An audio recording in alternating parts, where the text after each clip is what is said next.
Hello students.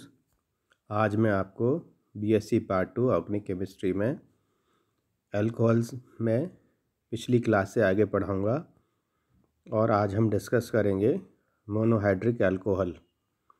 इसमें सबसे पहले, जैसा कि मैंने पिछली क्लास में बताया था, मेथड्स ऑफ फॉर्मेशन या बनाने की विधियां पढ़ेंगे। कार्बोनिल समूह युक्त कार्बनिक यौगिकों जैसे एल्डिहाइड, कीटोन, कार्बोक्सिलिक एसिड और एस्टर्स के रिडक्शन द्वारा मोनोहाइड्रिक अल्कोहलों का निर्माण होता है। इन यौगिकों का अपचयन दो प्रकार से होता है। एक तो हाइड्रोजन की वृद्धि और दूसरा ऑक्सीजन की कमी, जैसा कि आपको इस स्लाइड में दिख रहा है। इसमें कार्बोनिल समूह युक्त कई कार्बनिक यौगिक जैसे एल्डिहाइड, कीटोन, कार्बोक्सिलिक अम्ल और एस्टर अपचयित होकर या रिड्यूस होकर मोनोहाइड्रिक अल्कोहल बनाते हैं। मोनोहाइड्रिक अल्कोहल वे पदार्थ होते हैं जिनमें केवल एक ही OH समूह होता है।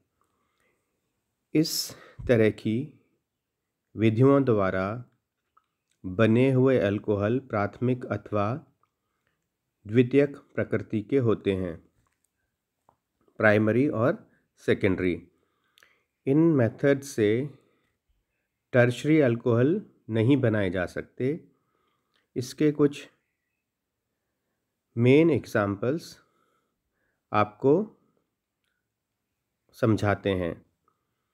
इसमें एल्डिहाइड RCHO, इसका रिडक्शन होगा और ये प्राथमिक अल्कोहल या प्राइमरी अल्कोहल बनाएगा RCH2OH।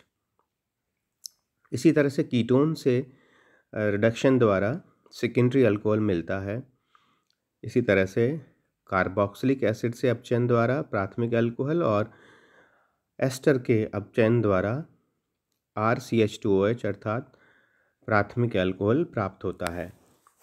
तो इस प्रकार की विधि में एल्डिहाइड, कीटोन, कार्बोक्सिलिक एसिड्स और एस्टर्स का रिडक्शन द्वारा हम प्राइमरी और सेकेंडरी अल्कोहल बना सकते हैं। अब ये बात इम्पॉर्टेंट है कि इसमें रिड्यूसिंग एजेंट या अपचायक कौन सा काम में लिया जाता है। यूजुअली एल्डिहाइड व कीटोनों का जो रिडक्शन है वो धातु उत्प्रेरक या मेटल कैटलिस्ट की प्रेजेंस में हाइड्रोजन द्वारा कराया जा सकता है। कई तरह के रिड्यूसिंग एजेंट अपचयन के लिए काम में आते हैं, जिसमें से एक सोडियम और अल्कोहल है, दूसरा लिथियम एल्यूमिनियम हाइड्राइड है और तीसरा सोडियम बोरोहाइड्राइड है। परिस्थितियों के हिसाब से अलग अलग अपचायक प्रयुक्त किए जाते हैं और इस प्रकार हम आगे देखते हैं कि किस तरह से हम ब्यूटेनॉल का रिडक्शन करेंगे NaBH4 द्वारा और 1 ब्यूटेनॉल बनेगा, जबकि ब्यूटेनॉन का रिडक्शन जब NaBH4 द्वारा करते हैं, सोडियम बोरोहाइड्राइड द्वारा करते हैं, तो 2 ब्यूटेनॉल बनता है। और ये रिएक्शंस निम्न प्रकार संपन्न होती हैं, जैसा कि आपको इसमें दिख रहा है।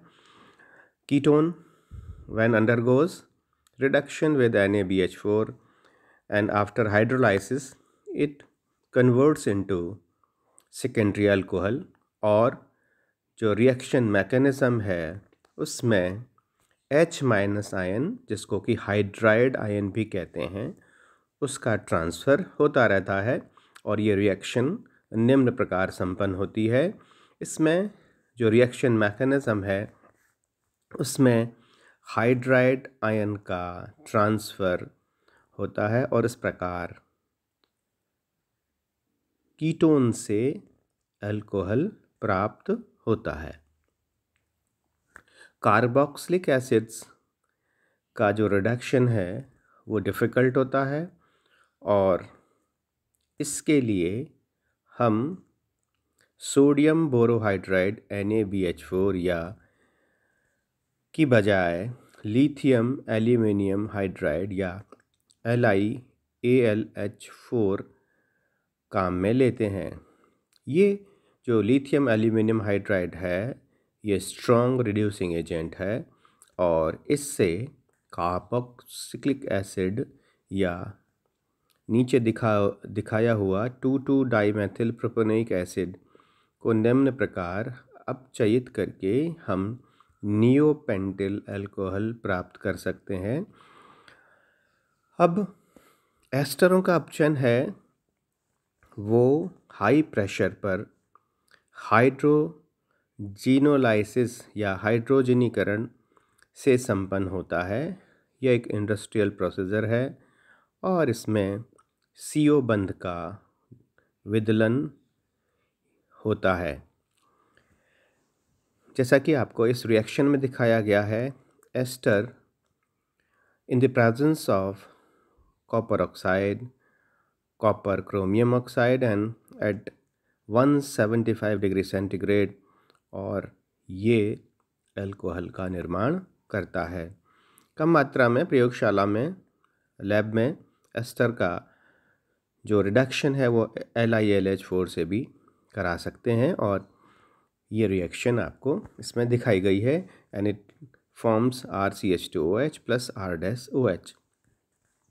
जो लिथियम एल्यूमिनियम हाइड्राइड है वो सोडियम बोरोहाइड्राइड की कंपैरिजन में ज़्यादा स्ट्रॉन्ग है और वो कीटोनों का भी अपचयन कर सकता है और इस प्रकार हम अल्कोहलों का मोनोहाइड्रिक अल्कोहलों का निर्माण कर सकते हैं। यहाँ पर LiLH4 का जो यूज़ है अगर आप लैब में कर रहे हैं तो बड़ी सावधानी से करना होता है क्योंकि ये बहुत ही एक्टिव रिएजेंट है और इसको सबसे बड़ी सावधानी ये रखनी होती है कि इसको एकदम डिहाइड्रेटिंग या निर्जल रखना होता है। इसके बाद में जो इम्पॉर्टेंट रिएक्शन है वो है पूवो ब्लांक अपचयन और इसमें एल्डिहाइड कीटोन और एस्टर के रिडक्शन द्वारा अल्कोहलों का निर्माण होता है और Na+C2H5OH इसमें रिड्यूसिंग एजेंट होता है और एथेनॉल या एन-ब्यूटेनॉल का उपयोग किया जाता है। अभिक्रिया निम्न पदों में संपन्न होती है जैसा कि आपको दिखाया गया है और इसमें हाइड्राइड स्थानांतरण की बजाय इलेक्ट्रॉन ट्रांसफ़र होता है और रिएक्शन कई सारे स्टेप्स में संपन्न होती है जैसा कि आपको इस रिएक्शन में यहाँ पर समझाया गया है। अल्कोहल बनाने की कुछ डिफरेंट मेथड्स और हैं जो कि सिंपल मेथड्स हैं। जैसे आप लोगों ने पिछली क्लास में पढ़ा था कि एल्किल हैलाइड से भी अल्कोहलों का निर्माण किया जाता है और जब एक्वस KOH की प्रेजेंस में एल्किल हैलाइड को रिएक्शन कराई जाती है तो अल्कोहल्स बनते हैं और ये बात ध्यान रखने की है कि जितने कार्बन का आपने एथिल ब्रोमाइड या एल्किल हैलाइड यूज़ किया उतने ही कार्बन वाला अल्कोहल इससे बन जाता है और ये रिएक्शंस आपने न्यूक्लियोफिलिक सब्स्टिट्यूशन रिएक्शंस में पढ़ी होंगे जिसमें कि हम एक्वस KOH या एक्वस NaOH यूज़ करते हैं और इसमें हम जो न्यूक्लियोफिलिक सब्स्टिट्यूशन रिएक्शंस या नाभिक स्नेही प्रतिस्थापन अभिक्रियाओं द्वारा अल्कोहलों का निर्माण संपन्न होता है। तृतीयक एल्किल हैलाइड भी से नाभिक स्नेही प्रतिस्थापन के स्थान पर जो एलिमिनेशन प्रोडक्ट है वो मुख्य रूप से प्राप्त होता है। तो इसके लिए हमें कुछ विशेष स्पेशल अरेंजमेंट्स करने होते हैं और वो इस रिएक्शन में दिखाया गया है।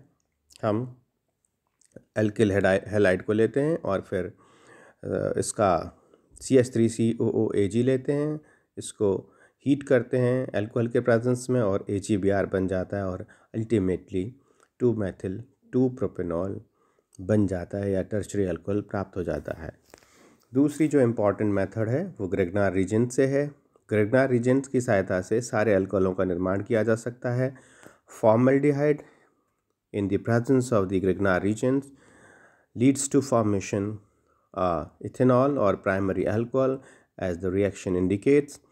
Here Grignard reagent in the presence of formaldehyde converts into primary alcohol. अब अगर हम ज़्यादा कार्बन वाला अल्कोहल बनाना है तो हम ग्रिग्नार रीजेंट की रिएक्शन एथिलीन डाइऑक्साइड से एथिलीन ऑक्साइड से करवा देंगे और इसमें हमें अगर 2 कार्बन परमाणु वाली एथिलीन ऑक्साइड है तो 3 कार्बन परमाणु वाला प्रोपेनॉल बन जाता है। फॉर्मल्डिहाइड के अतिरिक्त अन्य किसी एल्डिहाइड से जब ग्रिग्नार रीजन को रिएक्ट किया जाता है तो बना हुआ उत्पाद जल अपघटित होकर हाइड्रोलाइसिस होकर सेकेंडरी अल्कोहल बनाता है, जैसा कि रिएक्शन में दिखाया गया है। और अगर हम कीटोन ले लेंगे और उसकी ग्रिग्नार रीजन से रिएक्शन कराएंगे तो टर्शरी अल्कोहल मिल जाता है। तो इस प्रकार अगर फॉर्मेल्डिहाइड लिया तो हमें प्राइमरी अल्कोहल मिला, अगर हमने एसिटाल्डिहाइड लिया तो हमें सेकेंडरी अल्कोहल मिला, और अगर हमने कीटोन ली तो हमें टर्शरी अल्कोहल मिला। तो इस प्रकार ग्रिग्नार रीजन की सहायता से हम प्राइमरी, सेकेंडरी और टर्शरी अल्कोहल्स बना सकते हैं। Thank you.